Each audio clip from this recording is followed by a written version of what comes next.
And so we're now seeing this post-dollar world taking shape by some of these actions to basically say, whoa, those dollars you always thought were going to be liquid, we're taking them away from you.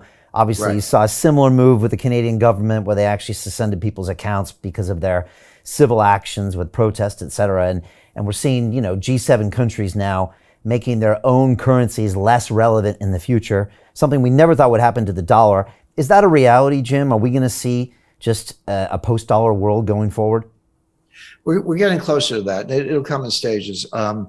Yeah, in Canada, they've gone full fascist. I mean, Trudeau's actually not smart enough to implement a fascist program, even though he wants it. But don't underestimate Chrystia Freeland. She's the deputy prime minister and also the minister of finance. She is a real neo-fascist, and she's the one who. The thing with Canada, like in the U.S., I don't know, we got 7,000 banks or whatever, but in Canada, you really only have 5 banks. There's some smaller ones, basically 5 big banks. And during the trucker protests, which was completely nonviolent, yeah, it was, they were honking the horns at 3 a.m. They blocked traffic. They shut down Central Auto, all true. But it was nonviolent. And all Trudeau had to do was walk out, meet the leaders of that group, and there were leaders, make a few concessions, say, we're listening to you. We're going to ease up on the COVID testing, crossing the border. If you're alone in a truck, who are you going to give COVID to? I mean, that's all he had to say. And they would have said thank you and gone home. Instead, they beat them in the streets. They trampled old women with horses. They arrested the truckers. So Freeland calls up the banks, gets all the bank account information on a national security basis, freezes all their accounts, calls up the crypto exchanges. Don't tell me that crypto's safe. It's not.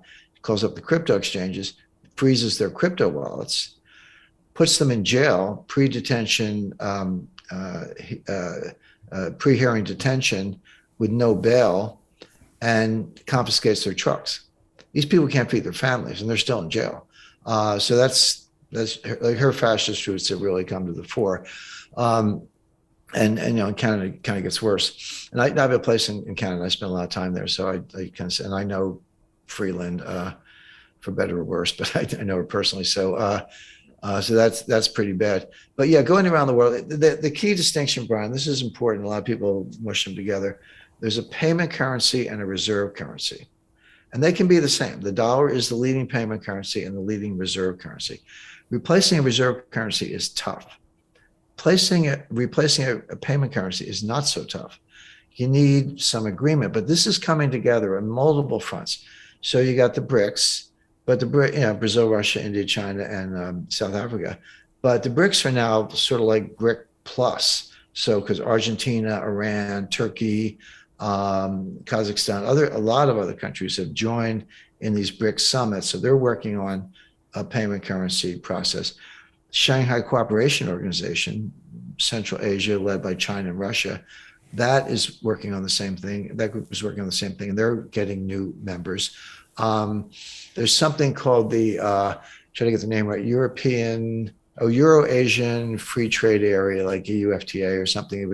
It's sort of Russia's answer to the EU, but that's getting new members. And you can say, oh, who cares about Belarus? Well, sorry, they have a lot of grain, yeah, a lot of energy, Kazakhstan, Russia, Serbia. But again, you're getting adhesion from places like Iran and Turkey that actually are important. So all of these organizations are working on new payment systems, and it's not that difficult. For the exact reason you mentioned, it's like, okay, I don't like the US, I'm an adversary, I don't like what they're doing, but the dollar works. As long as you leave the dollar alone, I'll continue to use it, even though I disagree with everything you stand for. But when you mess with the dollar, when you actually weaponize it, and it has been for a long time, but this is an extreme, you froze the reserves of the Central Bank of Russia. You froze their treasury securities, which is tantamount to default, technically. You kicked the 10 largest Russian banks out of SWIFT. And Lavrov said 3 years ago, if you de-SWIFT us, which we call de-SWIFTing, if you de-SWIFT us, we consider it an act of war. Well, that, what goes around comes around. So yes, I think, and of course with electronic technology and digital currencies, not crypto as such, not necessarily blockchain, but central bank digital currencies, and you can create your own and you can create a new one without too much difficulty.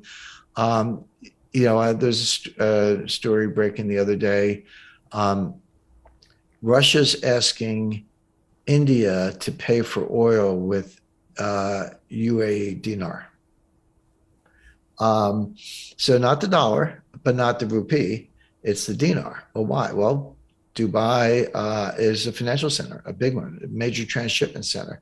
They're neutral in this thing. They have not joined the U.S. sanctions. Neither, well, of course, China hasn't, but neither have Brazil, Iran, Turkey. I mentioned China, a lot of Southeast Asia, a lot of the Middle East, Saudi Arabia. None of them have joined the sanctions. It's U.S., Canada, EU, Australia, Japan. It's about it. Big countries. It's a big part of the global economy, but not all of it by any means. Not even close.